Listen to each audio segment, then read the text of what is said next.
amis internautes, n'oubliez pas de liker, de vous abonner et de cliquer sur la note de notification pour ne rien rater.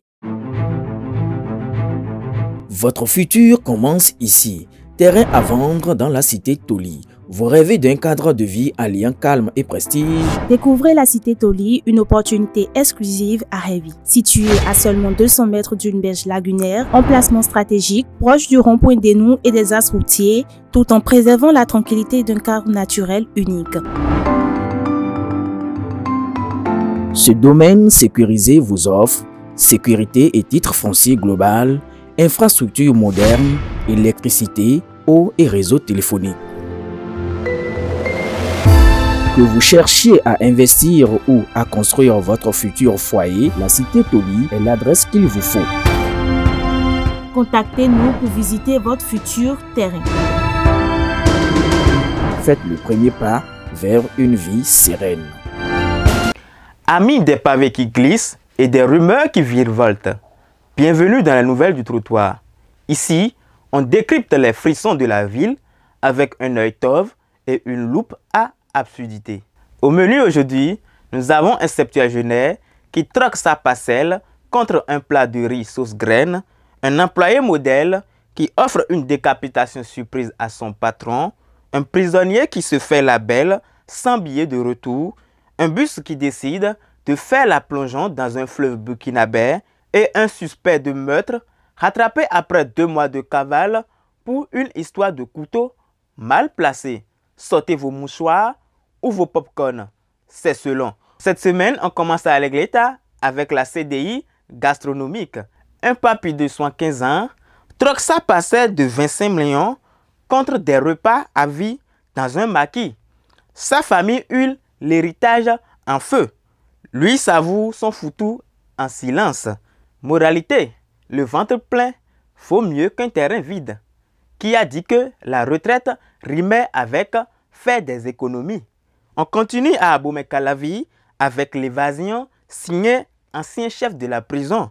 Amel, condamné à 25 ans, profite de sa connaissance des lieux pour s'offrir une sortie express. La prison, seul endroit où l'expérience professionnelle sert à s'évader. Son prochain livre, Comment réussir son évasion en 10 leçons. On traverse les frontières et on rejoint le Togo avec la démission express. Un employé mécontent offre une décapitation surprise à son patron.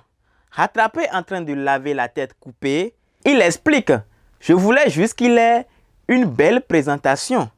Le service client n'est plus ce qu'il était. » On est maintenant au Burkina Faso avec le plongeon collectif.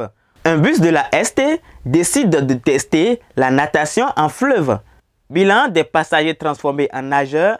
Malgré eux, la compagnie envisage un circuit aquatique.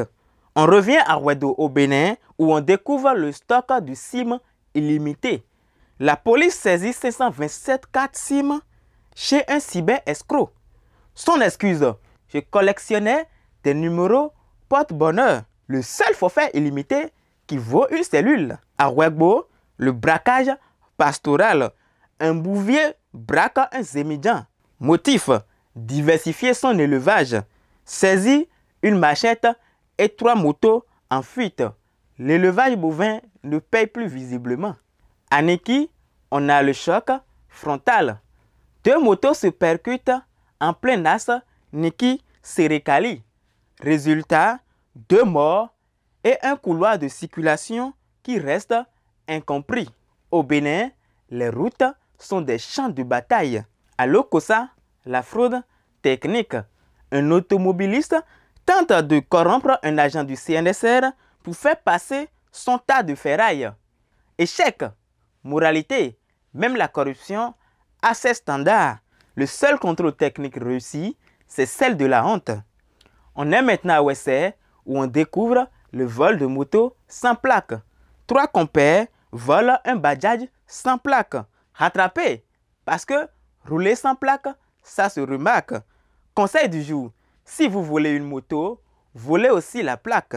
À Azover, la vengeance testiculaire. Un chauffeur poignarde un homme dans les parties génitales après une altercation. 2 mois de cavale pour une blessure qui fait mal. La dispute de voisinage, version tragique. À Godomè, le tokpa-tokpa fou. Un bus fonce sur un enfant, puis sur un couple avant de prendre la poudre d'escampette. Le conducteur: je suis pressé. La prochaine fois, prenez un Uber. À Godomè, on découvre l'opération coup de poing. La police de Godomè a déclaré la guerre aux criminels lors d'une semaine intense. 13 ghettos détruits, 118 interpellations et 48 voleurs qui ont découvert que le seul bon plan était la cellule. Parmi les trophées, 34 sachets de chicha, 7 compteurs d'eau volés, la SONEB dit merci et une moto restituée à son vrai propriétaire. À Godomè, même les compteurs d'eau volés ont droit à une libération sous caution. Et voilà, chers amis, notre tour des trottoirs s'achève. Entre parcelles, troquées contre des plats, têtes coupées, lavées et un bus aquatique, on se demande si notre quotidien n'est pas fait de tragédies grecques ou d'une comédie absurde. Quel fait mérite le titre du chien écrasé de la semaine? Donnez votre avis en commentaire sur BLTV.